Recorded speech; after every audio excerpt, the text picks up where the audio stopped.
Hello, everyone. We are back on YouTube and LinkedIn, bringing you yet another exciting episode of the Top Innovator Series.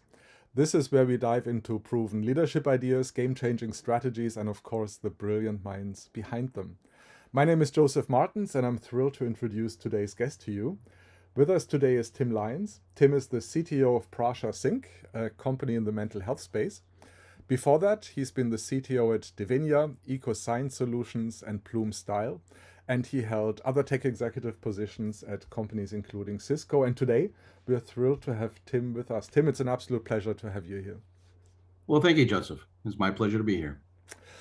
As you know, our topic is leadership, and I would like to start by asking you about what you think about your own journey and especially what made you successful. So, when you think about your clearly successful career, what do you think are some of the secret ingredients for that success? Oh, I think it goes back over a number of years, and it's not, I didn't become a leader at the beginning, right? It's all about the journey and taking tidbits of things that are not necessarily connected, but connecting Mm-hmm. them. And it's a couple of basic things. One is you don't know everything, Mm-hmm. and you surround yourself people around you that do know something, right? And you listen to them. I think the biggest thing I learned was active listening, was to actually listen to what they're saying and why they're saying it. People are willing and able to follow, but the leader has to be able to follow them also. Hmm.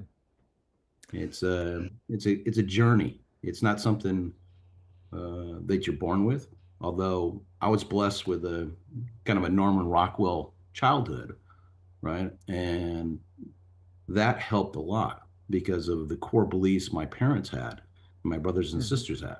I was number seven out of eight kids. Whoa. So yeah, Okay. I didn't have cable TV then. So, but yeah. Was it this need to listen actively and what you described as the leader follows the team sometimes? Was that always clear to you, or was this something that you discovered as part of your journey? Oh, I think I first discovered it when I joined the military right after high Okay. school. Mhm. Yeah, I think that was something that was an eye opener. Um, in the military, what I found is that the leaders, they telegraph what their intent is. It's called a commander's intent. In business, we basically say, oh, okay, it's a KPI, it's something Mhm. along those lines.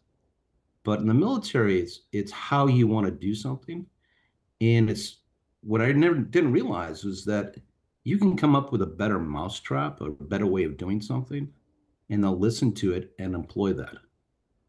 Um, Innately in the military, there's such a diversity of people, Hmm. experiences, Mhm. and people bring a lot of different things to the table. And they will listen, and whatever the best way to doing something, they'll follow. So, When you again think back of your journey, what was the mhm. biggest surprise for you? What was a situation where you entered the situation, you thought you had a clear idea of how this would play out or what would happen, and it was different? Oh, I think the first aha moment I had was is that yes, I have to be stand up for what you believe in, Hmm. right? And you can do it through humor also. Example is probably I was maybe in fourth or fifth grade, and we're getting ready to go to church. And my mother called in. I had a colic at the time. I don't have the colic anymore, but she leveled out the colic. Okay. I said, why are you doing that? She says, well, your colic is standing up. I said, oh, it's okay for you to spit in my hair. Get out in the car, Timothy John. I think that was an aha moment for me because it was a level playing field. And she was enough of a leader and a mother to Mm. realize it was humor, right? And yeah, probably, I mean, mother's saliva is pure, and we all know that it's never going to have anything. And having her put it in your hair while you go to church, yeah, okay.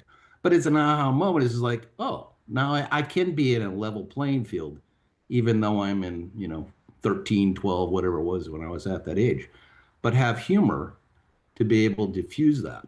I Uh-huh. think that was some of the things, that's a kind of an aha moment for me.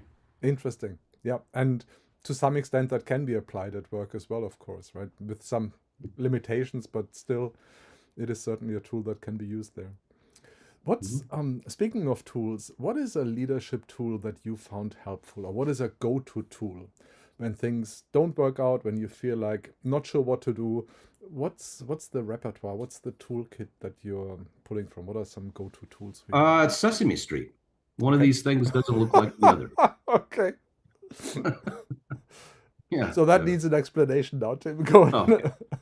Well, let's say you're reviewing code, right? And you've got an issue. So you compare the last of what you had before that was working and now what is not working. That delta will tell you where the issue is. So Okay. that helps in debugging, but it also helps in life, right? So one of these things doesn't look like the other. Why is that? Is it a good thing or a bad thing? Could be either. But if you go from that basis, it takes all of the motion, everything else out of it. It's just facts. And Okay. engineers love facts. Yeah, yeah. And maybe this is cultural education for me now, but why Sesame Street? What's the connection there? Uh, I have a habit of taking things that are um, seem random Uh-huh. and applying them to different situations. And Sesame Street, growing up, that was one of the things. It's just a phrase that you learn. My father used to say different phrases. My mother used to say different phrases. And it's didn't as a kid, I didn't understand what they're talking about. Um, but as I got older and I got to be a parent, and it's like, oh wow, because my father used to say, at 16, your parents do nothing, and by the time you're 20, they've learned a lot in the last 4 years. Mm, It's like, it's not the parents have learned something. The child has actually learned a lot in the last 4 years. of So, course, of course. Yeah. I'd like to take a different look at your past leadership journey and look at some of the people who were by your side. When you think of the mentors, the trusted advisors that you had, the people who gave you professional advice, what is mhm. advice that sticks with you? What is advice that was really important to you? I think it was watching them. A good leader is a very calm person, someone that takes in input from everyone in every situation, and they're observing the small things, right? Small things lead to bigger issues and bigger things and reasons why people do things. The other thing I learned was that if you um, can tell your people and show your people that how you think and how you would approach a situation, then they know what the game rules are. They know the red lines on the outside. Mm-hmm. And if they want to cross that, that's perfectly fine. But they have to have a reason why they went outside the lines. Mm-hmm. And if you can instill that, then you've got somebody that's thinking, that's a new leader, right? Yeah. I know you didn't want this, Tim, but this is the reason why I did it. Oh, Mm-hmm. makes sense. Mm-hmm. Okay, yeah, good job. Yep. Yep. And all of And a they sudden need it's to like, articulate it, right? They can't just oh yeah, willy-nilly go out but of the. Mm.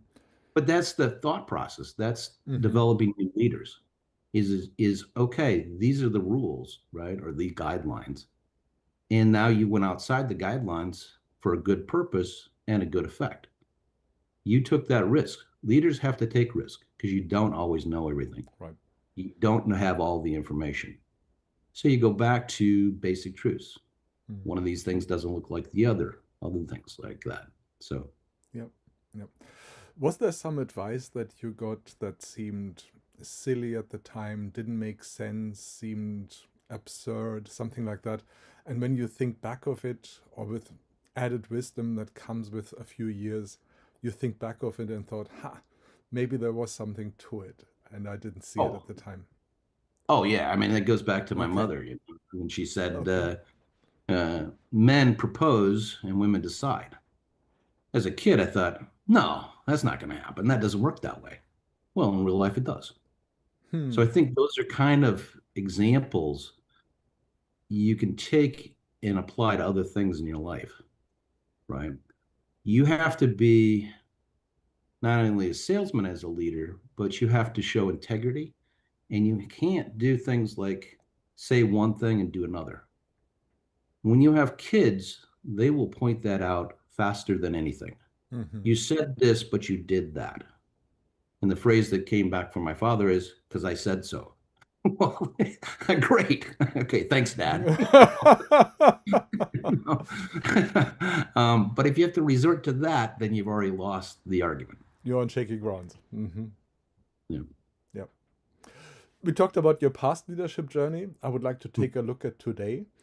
And Mhm. it's not a question about companies or roles or titles or so. It's a question again about your leadership journey. When you look at where you are today, what's Mhm. an area that you want to focus on? What's an area where you feel growth is possible, growth makes sense, or you could leverage growth in a particular area? Oh, there's so many things that you don't know. The more you know, the more you realize you don't know everything. And there's such a wealth of information that you can do that. Mm-hmm. Reading and researching, I find is enjoyable. I find learning enjoyable. And I think just continually to do that, to know things and to research things and be confident in yourself. Mm-hmm. Leadership starts with you, right? You're not born a leader, you develop leadership skills, right? Of things that worked and things that didn't work. And I think that's important. You have to have some confidence in yourself. As a young leader, I had more confidence in myself than I do now Okay. because I didn't know how some of my ideas were not going to work. Okay. And I experienced them not working and learning from that. So what I think I tend to try to do is look inward first. If something went haywire, then look to the inside of how I contributed to that and Hmm. take ownership for it. Mm-hmm. And then one of the things that I learned very quickly was to admit to the people that I did make a mistake and they were right. You know, I was wrong, you were right. Mm-hmm. And I should have done this and I Yeah. didn't. I think that says a lot about who the person is. And the receiver of that says, I thought he was just a dictator. I thought he was, authoritarian. I Hmm. thought he was this or that. And I realized that he's actually looking at that mistake and taking responsibility. Yeah. Yeah. That's really powerful to look at your own contribution to anything that goes wrong, also anything that goes well, but really to always look at what's my role in this. Doesn't have to Oh, be yeah, blame, doesn't have to be guilt, doesn't have to be fault, but what's my role in this? What's my contribution to this? Yeah. absolutely. Yeah. Let's look into the future, Tim. When if we were to have this conversation again in a few years' time, and I know we don't have a perfect crystal ball, I know we're just speculating here, but let's assume we have the conversation in a few years' time again.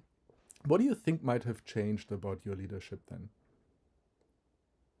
Oh, I think you have to be an adaptive to your Mm-hmm. situation, right? Um, the availability of information and the speed in which you can get that information has changed the decision cycle greatly. Mm-hmm. Um, in my first part of my career, we didn't know a lot of things. We didn't have that resource to be able to check it and to say, oh, here's an alternate path. You went with a lot of gut feelings. Um, and today you have a lot more information that you can make more informed decisions. I think I think that is going to be the biggest change. Mm-hmm. Got it. Let me ask you a last question and then we'll land the plane here. Okay. If you had a magic wand and you could change something about how your peers lead, you look at other tech executives, you see some patterns of leadership there, and you could change something, what would that be? Interesting question. Um, I guess I wouldn't change anything, to tell you the truth. Okay. Um, if I change something that's conforming to my view of something, right? Then you don't have opposing opinions or opposite viewpoints. I think it's kind of like the story of the three blind men describing an elephant. Mm-hmm. I think if you changed and gave them all sight, then what's the point of the story, right? I don't think I would change anything. Neat. Very neat. Okay. Thank you so much. Tim, it's been an absolute pleasure having you in the conversation. Many things that will stick with me. I really like the focus on always looking for your own contribution in the outcome instead of looking for someone else to blame. Thank you so much for being here with us. Well, thank you, Joseph. You have a great day. Thank you. To everyone else out there, please remember to like, share, and subscribe. And most importantly, join us again for the next episode of the Top Innovator Series. And until then, keep your brain cells active.